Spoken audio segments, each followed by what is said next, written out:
ഇന്ന് നമ്മുടെ കൂർഗിൽ രണ്ടാമത്തെ ഡേ ആണ്. ഇന്ന് ഒരുപാട് സ്ഥലത്ത് പോകാനായിട്ട് പ്ലാൻ ചെയ്യുന്നുണ്ട്. ആദ്യം ഗ്ലാസ് സ്റ്റോറിലേക്ക് പോകാം, അല്ല ആദ്യം ഫുഡ് കഴിച്ചിട്ട് പോകാം. അങ്ങനെ അവിടുത്തെ റൂം വെക്കേറ്റ് ചെയ്ത് ഫുഡ് കഴിക്കാനായിട്ട് നേരെ വിട്ടു. അങ്ങനെ ഗൂഗിൾ മാപ്പിൽ കയറി റിവ്യൂ ഒക്കെ നോക്കിയപ്പോൾ ഒരു വെജിറ്റേറിയൻ ഹോട്ടൽ കണ്ടു. അങ്ങനെ നമ്മൾ ഹോട്ടലിലെത്തി. ഇതൊരു വെജിറ്റേറിയൻ ഹോട്ടലാണ്, ഉടുപ്പി ഗാർഡൻ എന്നാണ് ഇതിൻ്റെ പേര്. അപ്പം ഇവിടെ കയറി ഫുഡ് കഴിച്ചിട്ട് വരാം. അങ്ങനെ മെനു നോക്കി കുറച്ച് ഫുഡൊക്കെ ഓർഡർ ചെയ്തിട്ട് വെയിറ്റ് ചെയ്തു. അങ്ങനെ നമ്മൾ ഓർഡർ ചെയ്ത ഫുഡൊക്കെ വന്ന് എല്ലാം കഴിക്കുവാണ്. ഹോട്ടലിൽ നിന്ന് ഫുഡൊക്കെ കഴിച്ചിട്ട് ഇറങ്ങി. ഇനിയിപ്പോൾ നേരെ നമ്മൾ ഗ്ലാസ് ബ്രിഡ്ജിലോട്ടാണ് പോണത്. അപ്പം പോയിട്ട് വരാം. മടിക്കേരിയിൽ നിന്ന് ഗ്ലാസ് ബ്രിഡ്ജിലോട്ട് 7 കിലോമീറ്ററാണ് ദൂരമായിട്ടുള്ളത്. 35 മീറ്റർ ലെങ്ത് ആണ് ഗ്ലാസ് ബ്രിഡ്ജിനുള്ളത്. അങ്ങനെ ടിക്കറ്റ് എടുക്കാനായി ടിക്കറ്റ് കൗണ്ടറിലേക്ക് പോയി. ഇന്ന് മഴ ആയതുകൊണ്ട് ഇവിടെ റെഡ് അലേർട്ടാണ്. സോ ക്ലോസ്ഡ് ആണ്, ഓപ്പൺ അല്ല.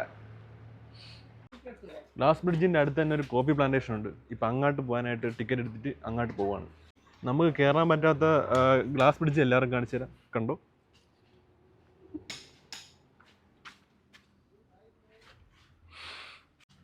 ഗുയ്സ്, അങ്ങനെ മഴ ആയതുകൊണ്ട് നമുക്ക് ഇവിടുന്ന് കുട വന്ന് നമ്മൾ പൊയ്ക്കൊണ്ടിരിക്കുകയാണ് കോഫി പ്ലാന്റേഷനിലേക്ക്.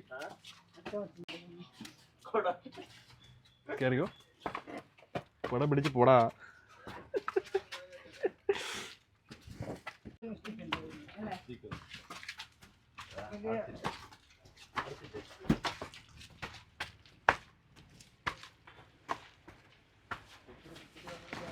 നമ്മൾ കോഫി പ്ലാന്റേഷൻ്റെ അകത്തെത്തിയിരിക്കുകയാണ്.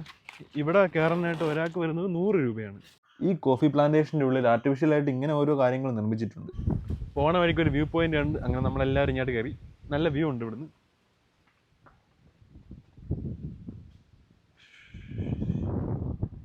അപ്പം മേലോട്ട് പോവാം. ഇനി ഗുഹയുടെ ഉള്ളിൽ കൂടെയാണ് യാത്ര. നോക്കട്ടെ. ഓ, ഡാർക്കാണല്ലോ.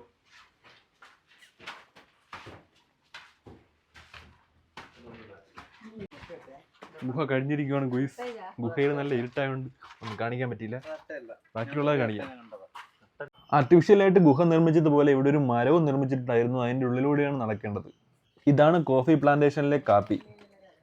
അങ്ങനെ നടന്ന് ഈ കോഫി പ്ലാന്റേഷൻ കഴിയാറായി. അങ്ങനെ കോഫി പ്ലാന്റേഷൻ കഴിഞ്ഞിരിക്കുകയാണ്. 100 രൂപയ്ക്ക് ഒട്ടും വർത്തിയല്ല.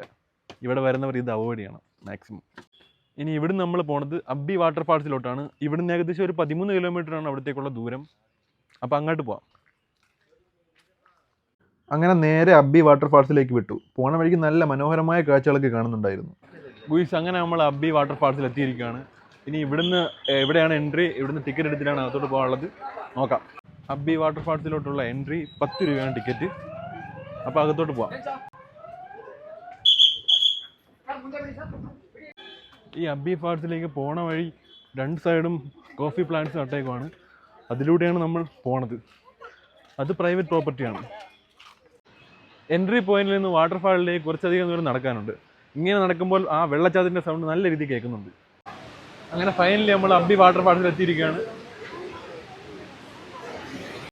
വീക്കെൻഡ് ആയതുകൊണ്ട് തന്നെ നല്ല തിരക്കുണ്ടായിരുന്നു ഈ വാട്ടർഫാളിൽ. അങ്ങനെ കുറച്ച് നേരം അവിടെ സ്പെൻഡ് ചെയ്തിട്ട് കുറച്ചധികം ഫോട്ടോയൊക്കെ എടുത്തിട്ട് നേരെ അവിടെ നിന്ന്. കൂർഗ് ട്രിപ്പിൻ്റെ ഡേറ്റും ആയതുകൊണ്ട് ഇന്ന് കുറച്ചധികം സ്ഥലത്ത് പോകാനുണ്ട്. അപ്പോൾ അബ്ബി വാട്ടർഫാൾസ് കഴിഞ്ഞ് ഇനി അടുത്ത സ്ഥലത്തേക്ക് പോകാം. അടുത്തായിട്ട് നമ്മൾ പോകുന്നത് മണ്ടൽപ്പെട്ടി വ്യൂ പോയിന്റിലേക്കാണ്. നന്ദിമുട്ടയിൽ നിന്നും അങ്ങോട്ടുള്ള ഓഫ് റോഡ് യാത്ര വളരെ പ്രസിദ്ധമാണ്. അടുത്ത നമ്മൾ മണ്ടൽപേട്ടിലാണ് യാത്ര പോകുന്നത്. അതൊരു ട്രെക്കിംഗ് ആണ്. 2800 രൂപയാണ് ഈ ജീപ്പിൻ്റെ ഫെയർ ആയിട്ട് വരുന്നത്. അങ്ങനെ നമ്മൾ ജീപ്പിൽ കയറി യാത്ര തുടർന്നു. അങ്ങോട്ട് പോണ വഴിക്ക് കോട കൊണ്ട് നിറഞ്ഞ ഒരു അന്തരീക്ഷമായിരുന്നു. നമ്മൾ പോകുന്നത് ജീപ്പിലാണ്. നന്ദിമുട്ട ജംഗ്ഷനിൽ നിന്ന് മംഗൽപേട്ടിലേക്കാണ് യാത്ര. ഏകദേശം 15 കിലോമീറ്ററാണ് യാത്ര ഉള്ളത്. എല്ലാവരും ഉണ്ട്. അങ്ങോട്ട് പോകുന്ന വഴിക്ക് നല്ല മനോഹരമായ കാഴ്ചകളൊക്കെ കാണാൻ കഴിയുമായിരുന്നു. ചുറ്റും കുന്നും മലകളും ഒക്കെ ഉണ്ടായിരുന്നു. അങ്ങനെ ഫൈനലി ഓഫ് റോഡ് എത്തിയിരിക്കുകയാണ്. ഇവിടെ എത്തിയപ്പോൾ നല്ല മഞ്ഞും കാര്യങ്ങളെല്ലാം ഉണ്ട്.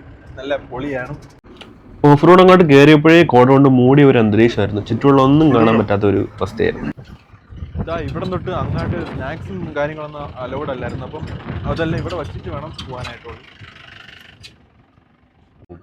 അങ്ങനെ കൊണ്ടുവന്ന സ്നാക്സ് എല്ലാം ഡ്രൈവർ അവിടെ കൊണ്ടുവച്ചു.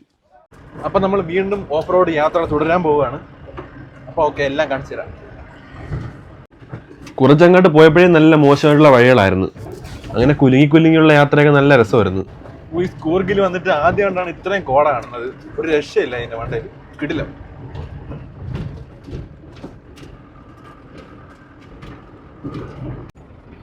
തുടർന്നങ്ങോട്ട് പോകുന്തോറും റോഡ് വീണ്ടും വീണ്ടും മോശമായിട്ട് വന്നു. ഈ മണ്ടൽപ്പട്ടിയിലേക്ക് സ്വന്തം വെഹിക്കിളിലും പോകാൻ സാധിക്കും. അങ്ങനെ നമ്മൾ പോണ വഴി ഇങ്ങനെ ഒരുപാട് പേരെ കണ്ടിരുന്നു. അങ്ങനെ ഈ മണ്ടൽപ്പട്ടിയിലേക്ക് എത്താറാകുമ്പോൾ welcome to Pushpagiri wildlife sanctuary എന്ന വലിയൊരു ഗേറ്റ് അവിടെ ഉണ്ടായിരുന്നു. അങ്ങനെ നമ്മളെ ഡെസ്റ്റിനേഷനായ മണ്ടൽപേട്ടിൽ എത്തിയിരിക്കുകയാണ്.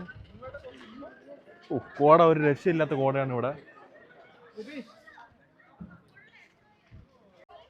മണ്ടൽപേട്ടിൽ ജീപ്പിൽ നിന്ന് ഇറങ്ങിയതിന് ശേഷം ഇവിടെ സൈറ്റ് സീയിങ് കാണാനായിട്ട് ഒരു 45 മിനിറ്റ് ടൈം അവർ തരും. അപ്പം നമുക്ക് ഇവിടെ എല്ലാം ചുറ്റിക്കറങ്ങി കാണാൻ പറ്റും. നല്ല അടിപൊളി വ്യൂ ആണ് ഇവിടെ ഫുള്ളായിട്ട്. കണ്ടോളൂ.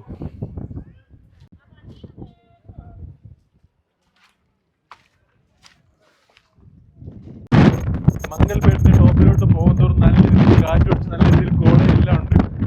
സംസാരിക്കാൻ പോലും പറ്റാത്ത അവസ്ഥയാണ്. നമ്മൾ മണ്ടൽപേട്ടിന്റെ ടോപ്പിൽ എത്തിയിരിക്കുകയാണ്.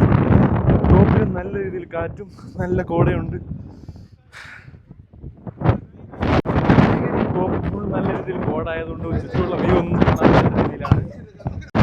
അങ്ങനെ നമ്മളെല്ലാവരും കൂടി ഈ വ്യൂ പോയിന്റിന്റെ മുകളിലോട്ട് കയറി. എൻ്റെ പൊന്നോ, ഇതിന്റെ മുകളിൽ കയറിയപ്പോഴേ നല്ല മുടിഞ്ഞ കാറ്റായിരുന്നു. അവിടെ നിൽക്കാൻ പോലും പറ്റാത്ത അവസ്ഥയായിരുന്നു.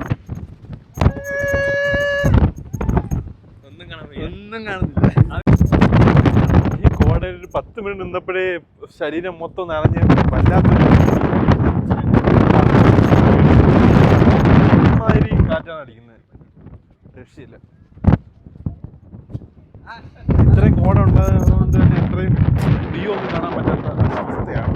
ഇവിടെ ടോപ്പിൽ നിന്ന് കുറച്ച് സ്റ്റെപ്സ് താഴോട്ട് ഇറങ്ങിയാൽ ഇവിടെ ഫോട്ടോ പോയിന്റ് ഉണ്ട്. ഇവിടുന്ന് ഫോട്ടോയൊക്കെ എല്ലാവരും ഇവിടെ നിന്നാണ് ഫോട്ടോ എടുക്കുന്നത്. അങ്ങനെ ഒരു പോയിന്റും കൂടെ ഇവിടെ ഉണ്ട്, ഫോട്ടോ പോയിന്റ്. അങ്ങനെ 45 മിനിറ്റ് ആവാറായി. നമ്മൾ താഴേക്ക് പോവാണ്. അപ്പം താഴെ ചെന്നിട്ട് കാണാം. ടാറ്റാ. നമ്മൾ തിരിച്ചിറങ്ങിയപ്പോൾ കോടയൊക്കെ ഏകദേശം പോകുന്നുണ്ടായിരുന്നു. അങ്ങോട്ട് കയറി പോയപ്പോൾ കാണാൻ പറ്റാത്ത പ്രദേശത്തിൻ്റെ വ്യൂ ഒക്കെ ഇപ്പം നല്ല രീതിയിൽ കാണാൻ പറ്റുമായിരുന്നു. നമ്മൾ ഫൈനലി ഇവിടെ ജീപ്പ് കിടക്കുന്ന സ്ഥലത്ത് എത്തിയിരിക്കുകയാണ്. ഏകദേശം 45 മിനിറ്റ് ആയി. നമ്മളിനി ഇവിടുന്ന് നന്ദിമുട്ട എന്ന സ്ഥലത്തിലേക്കാണ് പോകേണ്ടത്. ഇവിടുന്ന് ഓഫ് റോഡ് ഏകദേശം ഒരു 4 കിലോമീറ്ററാണുള്ളത്. അത് കഴിഞ്ഞ് നോർമൽ റോഡുണ്ട്. അപ്പം നമ്മളെല്ലാം തിരിച്ച് നന്ദിമുട്ടയിലോട്ട് പോവാണ്. അപ്പം ശരി. അങ്ങനെ നമ്മൾ ഫൈനലി ജീപ്പ് കയറിയ സ്ഥലമായ നന്ദിമുട്ടയിൽ എത്തിയിരിക്കുകയാണ്. അങ്ങനെ നമ്മുടെ ജേണി ഇവിടെ അവസാനിക്കുകയാണ്. അപ്പോൾ ഓക്കെ, ബൈ.